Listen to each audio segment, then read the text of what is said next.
أصدق القائلين. أعوذ بالله من الشيطان الرجيم. بسم الله الرحمن الرحيم. للذين يؤلون من نسائهم تربص 4 أشهر تربص 4 أشهر فإن فاءوا فإن الله غفور رحيم وإن أزموا الطلاق فإن الله سميع عليم. Lilladzina itu bagi orang-orang yang laki-laki. Lilladzina bagi orang-orang banyak laki-laki. Lilladzina itu kesempatan bagi laki-laki yu'luna yang bersumpah atau yang mengilah. Yu'luna yang mengilah min nisaihim pada istri-istrinya. Alladzina yu'luna yang mengilah siapa alladzina min nisaihim pada istri-istrinya. Alladzina ay yahlifuna yahlaf yang bersumpah siapa alladzina alla yujami'uhunna untuk tidak menggauli siapa alladzina hunna kepada nisa.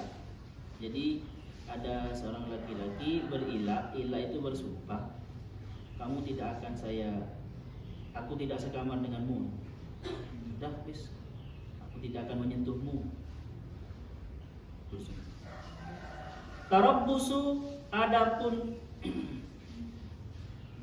kesempatan apa? Tarabbusu adapun intizar menunggu, diberi jangka waktu menunggu.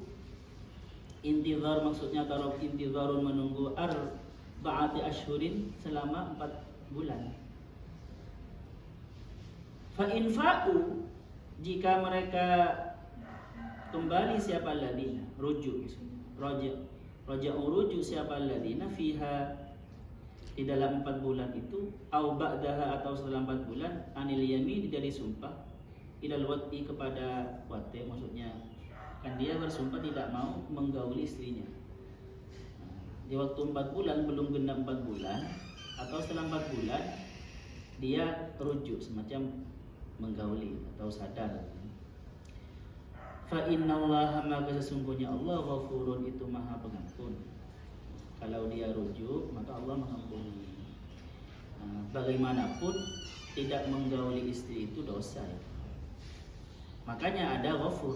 Kalau tidak dosa tidak mungkin Allah berkata fa innallaha ghafurur rahim. Kata-kata Allah maha mengampuni itu maksudnya karena berdosa. Kenapa kok dikatakan dosa? Karena perempuan itu punya hak untuk digauli, untuk diberi nafkah batin kata orang. Walaupun menurut saya itu nafkah zahir juga. Nafkah batin itu apa? Nafkah batin itu ya mengajari istri atau mengajari istri tentang spiritualitas dan memberi nafkah istri secara spiritualitas, memperkenalkan Allah. Itu bagi saya nafkah batin. Bagi perkataan umum itu kan menggauli istri itu nafkah batin. Nafkah zahirnya adalah memberi makan dan pakaian. Tapi sebenarnya menggauli istri wate itu ya termasuk nafkah zahir karena itu masih urusan fisik, kenikmatan fisik. Ya nafkah batin itu apa? Kenikmatan rohani atau spiritual. Seperti ketenangan, ya ketenangan itu nafkah batin, kasih sayang, atau ya spiritualitas. Kalau istrinya belum mengenal Allah, beri nafkah supaya kenal Allah. Diajari sendiri atau ya ikut ngaji. Kalau dia ngaji seorang mursyid, suaminya ya dibawa ngaji supaya ngaji juga, supaya ma'rifat. Itu nafkah batin. Nah, jadi Allah fa innallaha diksi fa innallaha ghafurur rahim ini teman-teman mengindikasikan ini sudah jelas ya bahwasanya itu dosa. Mentelantarkan istri sampai seperti itu tidak disentuh, apalagi sampai sumpah. Ya itu dosa. Maka Allah Maha Ghafur. Lahum kepada alladzina ma'atuhu kepada apa atuhu yang melakukan siapa ladinahu kepada ma min dararil mar'ati, dari memudaratkan perempuan, menganiaya perempuan bil halfi, dengan sumpah, bersumpah tidak menyentuh. Itu kan bagi perempuan menyakitkan kan gitu kan. Nah, ila ini teman-teman bisa terjadi kata-kata sumpah aku tidak menyentuhmu sampai aku tidak akan, bisa ada dua macam. Aku tidak akan menyentuhmu 3 bulan, 4 bulan, 5 bulan sama. Atau aku akan tidak menyentuhmu, aku tidak akan menyentuhmu. Kita bisa kamar sama. Tidak ditentukan, itlaq. Itu bagi Al-Qur'an oleh Allah dibatasi. Kalau dulu di masa jahiliyah bisa sampai 1 tahun, 2 tahun. Tapi Al-Quran atau Allah itu kan merevolusi luar biasa kan ya. Yang dulu wanita itu tidak dianggap tidak dianggap dan diremehkan sampai ditelantarkan 1 tahun, 2 tahun sampai bahkan lebih. Tapi bagi Islam tidak boleh menelantarkan istri itu paling lama 4 bulan. Kalau setelah itu langsung baca terus saja. Rahimun, maha belas maha pengasih siapa Allah bihim kepada alladzina. Wa in azamut talaqah, dan jika berkehendak berniat siapa alladzina talaqah bercerai, pada bercerai, ay alaihi, maksudnya ay alaihi, maka wajib bagi alladzina, ay alaihi maksudnya alaihi terhadap talak, maksudnya azamut talaq alaihi terhadap talak, bi allam yufiqu, dengan cara tidak kembali.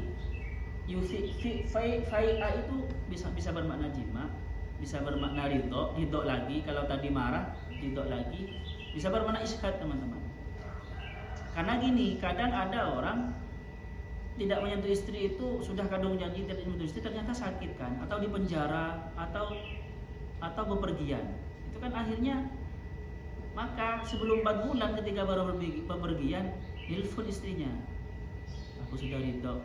Jangan sampai 4 bulan. Kalau sampai 4 bulan, istri boleh ke hakim untuk minta dicerai.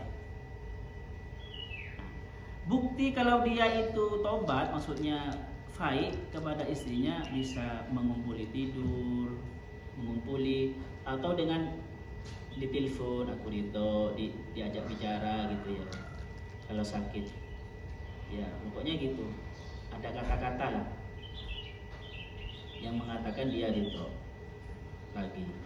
Biasanya ilat itu memang sengaja ketika ada pertengkaran. Suami bilang gitu. Biasanya niatnya suami untuk mengajari istrinya supaya tidak mengulang apa yang dia lakukan. Kalau niat itu ya ada baiknya juga. Tetapi kalau hanya bertengkar biasa terus bilang seperti itu, ya berdosa. Oke, terus. Wa in azamut talaqah bi allam yufiu, dengan cara tidak faid, tidak kembali, tidak mengumpuli tidur siapa alladzina faliwaqi'uhu,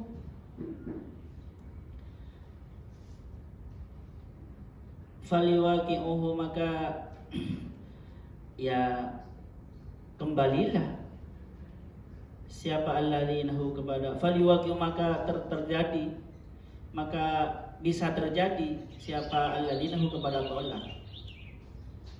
Fa innallaha, maka sesungguhnya siapa Allah, sami'un itu maha mendengar, dikaulihim kepada perkataan mereka, alimun maha mengetahui, bi azmihim dengan niat mereka. Al makna, adapun makna, laisa lahum ba'da tabarrus ma dzukira illa al fi'ah.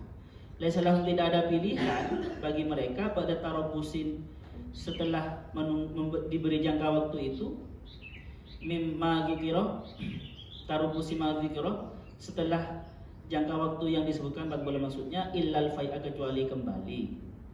Jadi kembali, kalau sudah 4 bulan kembali. Kalau tidak, awit tolak atau tolak, terjadi tolak. Kalau menurut Imam Malik dan Imam Syafi'i, maka nanti pas bilang ke hakim perempuannya, atau gimana ini, minta ketegasan. Istri minta ketegasan. Kamu sudah tidak menggauli saya 4 bulan. Apa maksudnya ini? Apa dicerai, apa ditolak? Nah, boleh kalau sudah 4 bulan. Atau langsung ke hakim, teman-teman. Langsung ke hakim. Soalnya suaminya sakit atau perjalanan. Nah, maka ya hakim nanti telepon, gimana ini? Bisa hakim mentolak atas nama suaminya kalau sudah seperti itu. Boleh hakim mentolaknya, tidak usah nunggu kalau tidak ada kepastian. Dan itu tolak raj'i kalau menurut Imam Malik dan Imam Syafi'i. Artinya masih bisa kembali. Tetapi kalau menurut Imam Abu Hanifah itu tolak bain. Tolak bain itu teman-teman harus nikah lagi. Tidak cukup aku kembali jadi suami istri lagi, tidak. Talak bain itu harus ada mahar baru, ada akad baru. Tetapi kata Syekh Sa'rawi itu bainunah shaghirah, bainunah sughra. Talak bain yang kecil, artinya tidak usah kan gini. Talak bain itu kan biasanya gini. Tidak usah apa namanya? Cuma wajib akad baru dan mahar baru. Tetapi tidak wajib si perempuan menikah dulu dengan laki-laki lain dengan mahallil, baru boleh nikah lagi. Tetapi kalau sebelumnya pernah talak 2, terus talak seperti ini, berarti ya harus nikah lagi. Bainunah kubro namanya, talak bain besar. Ya. Ada bainunah suro, talak bain kecil yang seperti ini nih. Dia itu untuk bisa kumpul sama istrinya, bisa halal lagi ya harus akad baru dan mahar baru. Tetapi kalau sampai talak 3 kali, itu talak yang seperti ini sudah ketiga kalinya, sebelumnya pernah talak 3 sama, maka itu namanya bainunah kubro, itu talak bain besar. Artinya talak bain besar tidak cukup akad baru dan mahar baru, tetapi sebelum diakad mantan istrinya itu yang mau dinikahi lagi itu ya harus nikah dengan orang lain dan harus ya seperti suami istri sempurna itu harus merasa. Jadi yang perempuan itu merasakan madunya suami barunya dan suami barunya merasakan madunya yang perempuan tadi. Baru nanti bisa boleh bercerai dengan sebab apapun cerainya itu. Baik karena bertengkar sumama, baik karena perjanjian sumama. Nanti tolong dicerai ya. Sumama naudzubillah ada si A sudah nikah terus talak 3. Ya, kan harus mahallil kan ya. Nah, terus dia bilang ke ustadznya atau ke temannya, kamu nikah dulu dengan mantan istri saya ya. Nanti tapi tolong dicerai ya. Ya nggak apa-apa, dicerai. Nah, setelah dicerai nunggu iddah dulu teman-teman. Baru boleh dinikah. Nunggu 3 bulan dulu. Satu kurun. Disinilah letak revolusi Islam. Yang dulu wanita itu boleh diilak, boleh dibiarkan, boleh ditelantarkan sampai bisa 1 tahun, 2 tahun bahkan lebih. Islam tidak, teman-teman. Karena itu menyakiti hati perempuan. Masih diperbolehkannya itu karena memang kadang ilak itu sumpah tidak akan menyentuhmu itu demi memberi pelajaran kepada istri. Diperbolehkannya karena masih itu. Tetapi kalau sudah sampai 4 bulan itu dosa. Artinya kalau melihat teks ayatnya teman-teman, ilah itu dosa. Walaupun untuk pelajaran, walaupun untuk mentelantar itu dosa. Makanya bahasanya kalau teksnya ya teman-teman, Allah itu wallahu ghafurun mana? Fa innallaha ghafurur rahim. Bahasanya berarti ilah secara mutlak mentelantarkan istri itu ya dosa. Tetapi Nabi pernah mengilak perempuan istrinya 1 bulan, tidak sampai 4 bulan. Itu murni karena untuk memberi pelajaran kepada istri, salah satu istri. Ya ini Nabi kan memberi contoh saja sebenarnya, bukan karena Nabi dolim. Ya memberi contoh kepada kita supaya jadi syariat. Nah, ilah itu sumpah seperti itu bisa 2, bisa karena sedang marah atau karena sedang ridho. Kalau sedang ridho tidak dihukumi. Ya aku puasa dulu selama 4 bulan selama berapa untuk tirakat semama kan ya. untuk tirakati anak, kamu puasa dari menyentuh laki-laki dan suamimu ini, aku puasa. Itu ilat fil ridha itu. Ada ilat fil ghadab. Fil ghadab itu demi Allah aku tidak akan menyentuhmu lagi. Ya sudah wis, tapi saranjang itu dibatasi 4 bulan. Kalau lebih dari itu menurut mazhab Hanafi ya sudah, cerai itu. Tetapi kalau menurut Imam Syafi'i dan Imam Malik dipasrahkan ke hakim nanti. Apakah hakim gimana nanti keputusannya? Atau perempuannya, kalau di sini kan sulit ya, lama kan gitu kan. Ya perempuannya minta ketegasan, boleh perempuan minta ketegasan. Kan gini teman-teman, aib kan perempuan itu minta cerai kan ya, aib kan. Semarah-marah pun itu perempuan jangan suka minta bertengkar minta cerai. Takut apa? Takut suaminya tidak sabar. Iya, kalau suaminya sabar, walaupun minta cerai berkali-kali cuma dianggap goyang sebenarnya. Tapi kalau tidak sabar ya sudah terjadi. Jadi di sini teman-teman, memang laki-laki punya hak memberi ilah itu. Tetapi perempuan dijaga juga haknya oleh Allah, yaitu dibatasi sampai 4 bulan. Kalau lebih dari itu ya ke hakim atau kamu minta cerai. Karena gini teman-teman, itu tidak menelantarkan sampai 4 bulan, itu tidak bermoral sebenarnya ya. Karena gini, dicerai saja selama iddah itu kan dikasih nafkah kan ya, wajib dikasih nafkah, ya kan ya. Kalau ilah ini kan enggak ditelantarkan gitu ya. Itu kan menyakitkan bagi perempuan, menunggu kan ya. Itu siksaan secara mental lumayan menyakitkan itu. Makanya Allah itu 4 bulan. Nanti sama teman-teman, kalau suami tidak ada kabarnya selama 4 bulan ya, kemana gitu, boleh selama 4 bulan. Pokoknya sampai 4 bulan boleh istri itu ke hakim. Tidak ada kabarnya, hilang selama 4 bulan, boleh minta cerai. Yang menyeraikan nanti bisa hakim.